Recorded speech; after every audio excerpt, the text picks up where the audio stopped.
আসসালামু আলাইকুম সবাইকে। সবাই নিশ্চয়ই ভালো আছেন, আপনি আপনার পরিবারের সাথে আনন্দে আছেন। আমাদের নতুন ব্লগে আজকে আমরা যাচ্ছি আসলামের বিরিয়ানি খেতে। নারায়ণগঞ্জের বন্দরে অবস্থিত বিরিয়ানিটি খুবই ফেমাস, ইউটিউব এবং ফেসবুক পুরা কাঁপিয়ে দিয়েছে বিরিয়ানিটি। এই বিরিয়ানিটি খাওয়ার উদ্দেশ্য মানে ইচ্ছা ছিল অনেক আগে থেকেই, কিন্তু ইচ্ছে করে দেরিতে যাচ্ছি, কারণ আমরা জানি যে বাংলাদেশের কোনো কিছুর নতুন হাইপ উঠলেই সেটা কিছুদিন থাকে, তারপরে সেটা নষ্ট হয়ে যায়। এই জন্য আমরা ইচ্ছে করে দেরিতে যাচ্ছি, দেখি আসলে তো টেস্টটার কোনো পরিবর্তন এসেছে কিনা। আমরা আসলাম নারায়ণগঞ্জ বন্দরে। খুবই সুন্দর একটি রোড, সিটি কর্পোরেশন হতে রাস্তাগুলো অনেক চওড়া হয়েছে এবং খুব সুন্দর হয়েছে, চারদিকে গাছপালা লাগানো হয়েছে, খুবই সুন্দর, আপনার মন ভালো করে দেওয়ার মতো। আমরা প্রথমে আসলাম নারায়ণগঞ্জের নতুন স্মৃতিসৌধ তৈরি হয়েছে। স্মৃতিসৌধটি দেখতে খুবই অসাধারণ ছিল এবং আশেপাশের লোকেশনটা খুবই সুন্দর।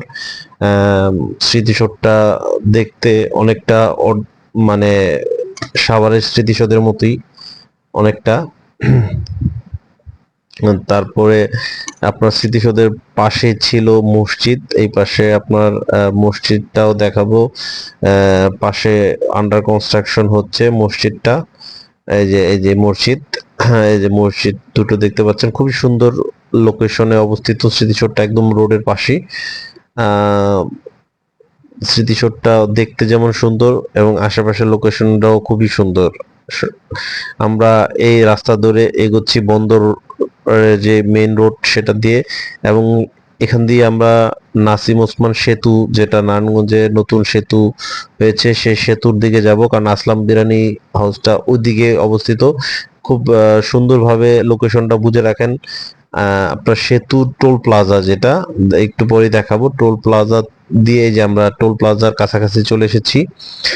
ঠিক টোল প্লাজা দিকে যাবেন, ঠিক টোল প্লাজা যাওয়ার একটু আগে বাম দিকে টার্ন করলেন, অটো, যে কোনো অটো রিক্সাকে বললেই দেখা দিবে। সবাই চিনে, অনেক ফেমাস একজন লোক, বিরিয়ানি হাউস খুবই ফেমাস, সবাই তাকে চিনে। যাই হোক, আমরা যাচ্ছি। আসলে বিরিয়ানি তো খাবোই, পাশাপাশি আশেপাশে যে লোকেশনটা আসলে মনোমুগ্ধকর দৃশ্য ছিল এবং দেখার মতো ভিউ। হ্যাঁ, আপনি শুধু বিরিয়ানি খাবেন সেই উদ্দেশ্যে আসলে হবে না, আপনাকে এই জায়গাটা অনেক এনজয় করতে হবে এবং খুব ভালো লাগবে, মন ভালো করে দিবে। দেখুন আহ দর্শক, রাস্তাগুলো কত সুন্দর এবং চারপাশে কত সুন্দর সুন্দর গাছ। হ্যাঁ, ঢাকা শহর থেকে তো আস্তে আস্তে গাছ হারিয়ে যাচ্ছে, এই লোকেশনে আসলে আসলে আপনার মনটাই ভালো করে দিবে। ফ্যামিলি নিয়ে আসতে পারেন। আহ ঘোরার মতো একটি জায়গা, সাথে বিরিয়ানি তো আছি।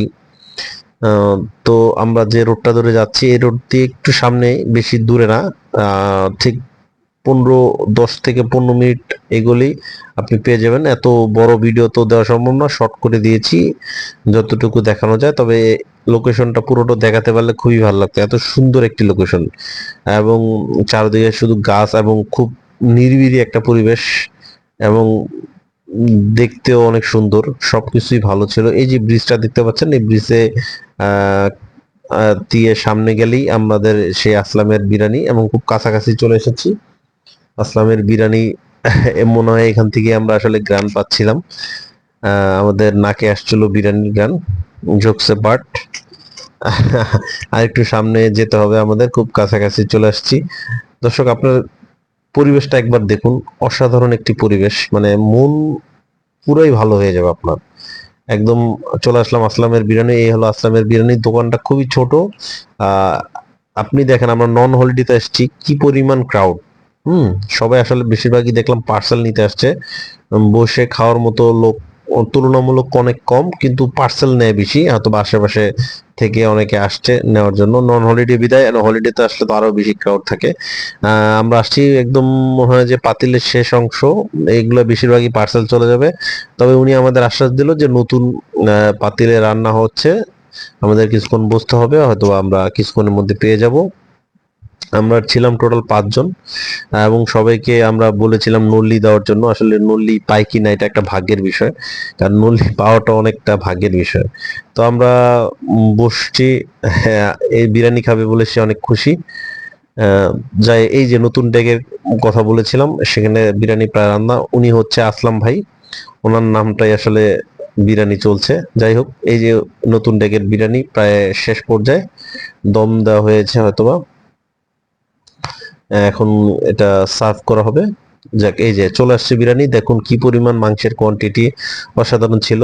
টেস্টও যেমন ভালো, মাংসের পরিমাণটাও বেশি, এবং নল্লি আসলে সবগুলো দেওয়ার সম্ভাবনা নেই, তবে আমরা টোটাল ছিলাম 5 জন, 3 জন মোটামুটি নল্লি পেয়েছে। তবে আমার নল্লির সাইজটা যদিও বড় ছিল, তবে নল্লিতে মাংসের পরিমাণটা একটু কম ছিল। আপনাদের আমার নল্লিটা একটু দেখাই, তাহলে বুঝতে পারবেন। এই যে ওনারা খাচ্ছে সবাই, আমরা একসাথে আসি, 5 জন আসছি টোটাল খাওয়ার জন্য। এই যে আমার নল্লিটা দেখেন, মোটামুটি সাইজে বড়, কিন্তু আসলে যে পিওর নল্লি যেটা, সেটা পাইনি আসলে। যাই হোক, সবাই খাচ্ছে, খুব মজা পাচ্ছে, এবং সাথে আছে মোজো। সেখানে কোকোকোলা ছিল, কিন্তু আমরা আসলে কোকোকোলা খাই না। কি কারণে খাই না সবাই আসলে নিশ্চয়ই জানেন। খাওয়া দাওয়া শেষ, আমরা বেরিয়ে পড়ছি নদীর পাড়ে একটা জায়গা যাওয়ার জন্য। জায়গাটা খুবই একটা সুন্দর পরিবেশ, আপনার মন আরো ভালো করে দিবে। বিরিয়ানি খাওয়ার পরে যদি ওই লোকেশনে যান, আরো ভালো হয়ে যাবে। জায়গাটার নাম হলো সাবদি। এইখান থেকে আপনার অটোতে বললেই দেখায় দিবে, বেশি দূরে না, অথবা 10-15-20-15 মিনিটের রাস্তা সর্বোচ্চ। দেখুন দর্শক, রাস্তাটা কত সুন্দর, এটা ঢাকার খুবই কাছে। সর্বোচ্চ ঢাকা থেকে এখানে আসতে গাড়ি নিয়ে আপনার 1 থেকে 1.5 ঘন্টা, অথবা ভেঙে ভেঙে যদি আসে সর্বোচ্চ 2 ঘন্টা, এর বেশি লাগবে না। ওয়েদারটাও খুব সুইটেবল একটা ওয়েদার ছিল, যার কারণে আমরা প্রাকৃতিক প্রাকৃতিক পরিবেশের সাথে আমরা আসলে খুব মানিয়ে নিচ্ছিলাম নিজেকে। যাই হোক, আমরা এই রাস্তা ধরে এগোচ্ছি।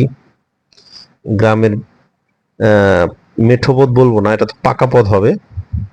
খুবই সুন্দর যাচ্ছি আমরা। অটো দিয়ে আসলে অটোটা দেখানো সম্ভব হয়নি। এই যে আমরা চলে এসেছি সাবদি। এটা হলো সাবদি রোড। আমরা বোটে আছি, ট্রলার নিয়ে নদীতে সামান্য ঘোরাঘুরি, সাথে নদীর যে ভ্রমণ, এটা আসলে অনেক মজাদার। যদিও সেটা আমরা পরের পার্টে আরো একটু ডিটেলসে দিব, ইচ্ছা আছে। যাই হোক, আমরা দেখাবো আপনাকে, মানে যত অল্প সময়ের মধ্যে দেখানো যায়। সাবদি, এটা হলো মেন রোডটা, যেখানে এক পাশে নদী আর এক পাশে খাবারের দোকান। আপনি চাইলে খাবারের দোকানে বসে বসে নদীর ভিউটা দেখতে পারেন। মানে এরকম দৃশ্য আসলে ঢাকা শহরে তো তেমন একটা দেখা যায় না। আপনি এখানে আসলে হয়তো আপনার এই ভিউটা পাবেন, সাথে গাছগাছালি, খুবই সুন্দর। এই সুন্দর পথে শুধু একটা গান গাইতে মন চাবে আপনার, এই পথ যদি না শেষ হয় তবে কেমন হতো। এই পথ ধরে এগোচ্ছি, এবং সেই সাথে আমরা ভিডিওটি সমাপ্তি টানছি। আমাদের এই ছোট্ট ব্লগটা আমরা চেষ্টা করেছি ভালো কিছু দেখানোর জন্য এবং আপনাদের জানানোর জন্য। আমাদের জন্য দোয়া করবেন, যাতে আমরা সামনে আরো ভালো কোয়ালিটির ব্লগ তৈরি করতে পারি। ধন্যবাদ সবাইকে।